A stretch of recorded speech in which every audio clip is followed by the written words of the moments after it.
Welcome back to the award-winning Lee Pitts Live. I'm here in Delray Beach, Florida, a staple television talk show on Fox 4, and we're so thrilled to have the opportunity to have a candidate for the State House here in the state of Florida, District 16. Percy Williamson has graced us here, and we're happy to have him on Lee Pitts Live in a conversation with Percy Williamson. Let's get into Bethune-Cookman College, which is his alma mater in Daytona, where his district is located. Is experiencing a crisis now, Bethune-Cookman University, along with many HBCUs. Percy, welcome back to Lee Pitts Live, and let's get right into why do you think Bethune-Cookman and other HBCUs, but specifically Bethune-Cookman, let's don't be throwing everybody else in there, is experiencing a crisis? I think that a lot of the protocols that have been put into place for HBCUs over the years have not kept up with the growth of the university from a student standpoint, nor from a revenue standpoint, as far as the size and scope and depth of the revenue that comes in. And so checks and balances, in my opinion, hadn't been put in place to be able to adequately represent the vastness of the economic, financial wherewithal of the university. In other words, it's a business now. Mm-hmm. And some of the protocols that are set into place are long-standing and have not been brought up to date to be able to run a business as it should be run. When you were a student at this historical black college, it was around 1,300 students. Yes. Back in the 70s. Yes. Now, I think it's over 4,000 students. That's exactly right. Right. The dormitories are all over the place now. It's just a big operation, and you can't have Reverend so and so from down the street running it, right? Having ministers or even academicians run a university like that is passe now. You need a person adept in business and fundraising. The value of a historical black college in the grand scheme of America's landscape, historical black colleges, is what? Well, historically, blacks were not allowed to go to the major universities, and so it was created to be able to educate on a higher level minorities and African Americans. Since the beginning of the HBCUs, historically black colleges and universities, they would bring in jewels in the rough and shine them up, educate them, and send them out to be able to compete. And I'm talking about compete with the rest of the majority colleges in America. Mm-hmm. And many times, as I may have mentioned earlier, the vast majority of those young people who graduate from Bethune-Cookman and many HBCUs are the first of their generation to actually go to college and to get a college education. And I'm a proud graduate of Talladega College, a historical black college in Alabama. And one of the things, too, that I'll add before I go to my next question is that there are a wide range of students who come to historical black colleges, and certainly we have white students at historical black colleges now. Mm-hmm. But many of them come from the inner city. Some of them come from the suburbs and don't need as much help as the ones that come from the inner city. But many of the historical black colleges do have a track that if you come in and you may have gone to particularly inferior education in these inner cities, that is a shame here in America that you don't get equal education based on where you live in a public school system. Sure. Those historical black colleges are able to do exactly what you said, get those diamonds, that coal, shine it down and find that diamond, and then put them out into society, and they are able to do great things in society. When we get into thinking about the demise of historical black colleges, and particularly some of the financial crisis that facing Bethune-Cookman College, you as a state representative, one would say, well, that has nothing to do with academics.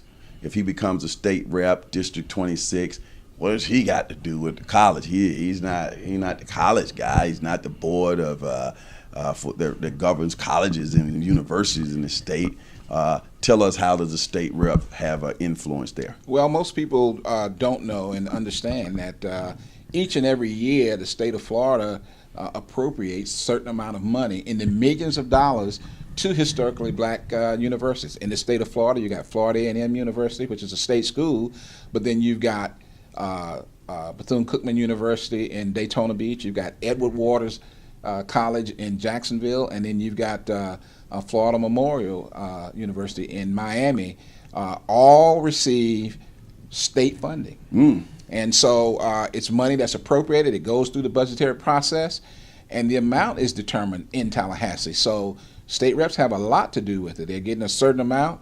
That amount hadn't changed in a number of years. It may be time to increase that amount, but it's very important for the viability of these communities in Jacksonville, Daytona, and Miami, that those dollars are leveraged such that those universities are financially stable and viable and do the job that it was meant to do. And as the state representative for that area, District 26, you will be looking right at those dollars. Absolutely, because I know how important it is. I know what a leverage it is. The economic impact for Bethune-Cookman University is huge for Volusia County.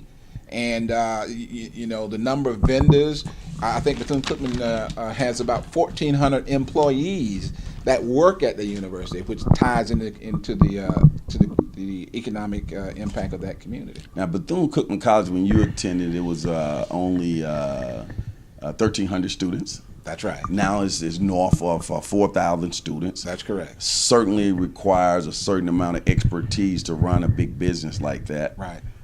Go.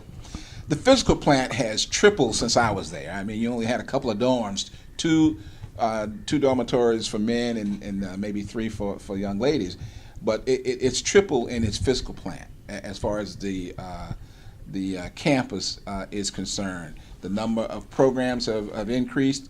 The budget is huge right now, and if you have the same type folks that were running the university when I was running it, the time for preachers and ministers running a multi-million-dollar corporation is over. You need to have a seasoned business person doing it who's adept at not only budgets and business, but also fundraising. You also need a board of trustees or a board of directors that's going to oversee the university like you oversee a major business. You have to have checks and balances in place. You have to have protocols in place to make certain that the financial viability of the university is being taken care of. Board of directors and trustees have a fiduciary responsibility as far as the care of the finances of the university. And if they don't actually do what they're supposed to do, then they need to be replaced, reformed. Mm-hmm. Something needs to happen, and that's what needs to happen at Bethune-Cookman University. Now, Bethune-Cookman University mm-hmm. is playing an integral role as a political football in District 26 yes. Race for office state. Why is that, and what is your position and your opponent's position politically about how to go forward with Bethune-Cookman College, and how does it differ? Well, first and foremost, I want to say to everybody that's watching and listening is that I am a proud graduate of Bethune-Cookman University. It provided me as a beneficiary of the legacy of Mary McLeod Bethune to have 2 wonderful careers and be able to reach back and down and uplift a large number of people. And I would not have had those opportunities were it not for it. You were one of his most popular alums. Continue. The naming of, well, first and foremost, we have 4 people running for this particular position, and 2 Democrats, 2 Republicans. One of the Republicans have indicated that if he's elected... You're a Democrat. I'm a Democrat. If he's elected, the first thing he wants to do, based on the financial troubles of the university, is to file a bill making Bethune-Cookman University part of the state university system. That means that you'll be tossing all of the heritage and tradition of a fabulous HBCU out the window, and I'm 100% opposed to that.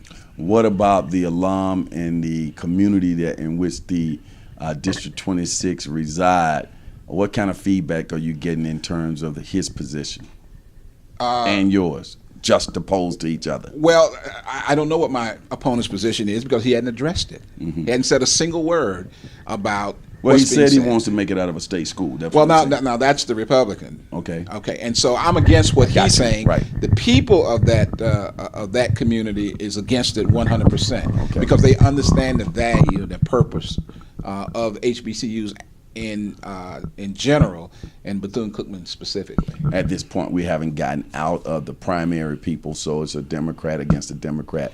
Then once Mr. Williams emerges, if he does, then he'll be up against the Republican. That's right. That's right. And so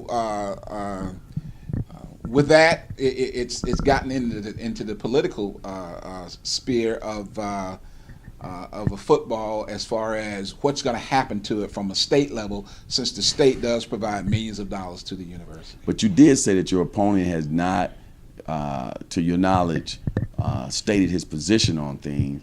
At this point in time, he should have a strong position, and a person like you should be aware of that. What does that say about your opponent? Well, my opponent is also a graduate, so the hair, if I had any, it would be standing on the back of my neck if someone Right. stood up and said that they are going to take the history of this great university and roll it into part of a massive state university system. It wouldn't be the same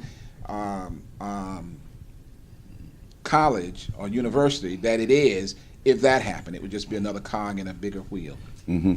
The Civil War is something that has left a lot of remnants here in America. After the Civil War, of course, some years after the Civil War, we start seeing a lot of Confederate images that come up, and mainly statues erected throughout the state of Florida and throughout the country with General Lee and other prominent Confederates who fought in the Civil War being projected as heroes now in the modern day, where many people see these as sort of throwback to the old period, and they don't need to exist now. We've gotten beyond that, and associated with slavery and racism and things of that nature of that period in the mid 1800s, going into Reconstruction and Jim Crow era, and segregation and the Civil Rights Movement, and then getting to where we are right now.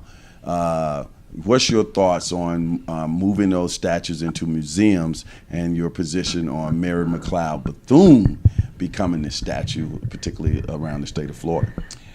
Well, again, I always a black woman. I have to give a disclaimer every time I say this, but I'm very passionate about this, and I'm very direct. First and foremost, I think that being a graduate, I think that it's an honor, long overdue, for Mary McLeod Bethune to have the honor that the state of Florida has bestowed upon her.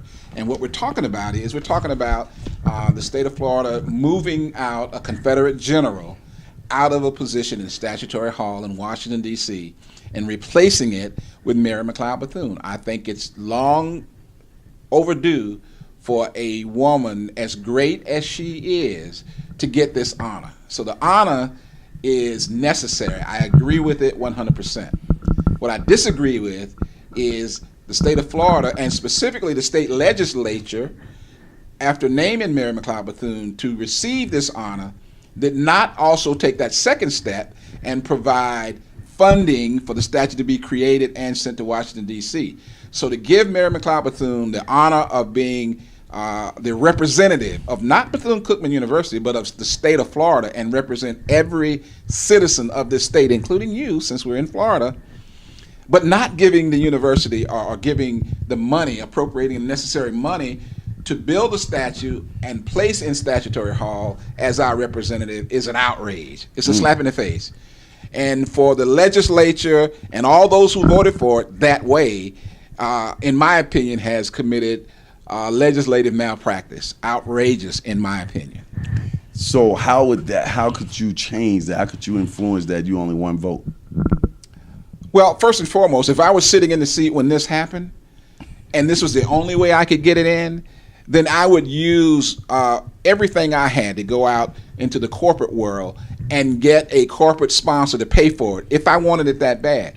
I would not bring home a bill that gave an honor to Mary McLeod Bethune in one hand and a bill in the other. I just wouldn't do that.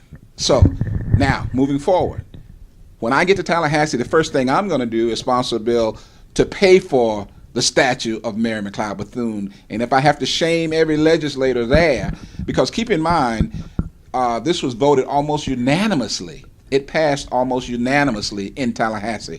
One person voted against it in the entire state house and state senate. And the governor signed it as quickly as he could.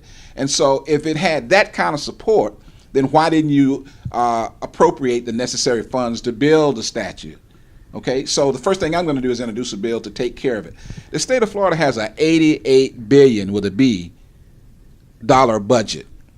Obviously, they could find $400,000 to build a statue of the black woman Oh my goodness. who is going to represent all the people of the state of Florida. And it's an outrage that this situation has gotten this far.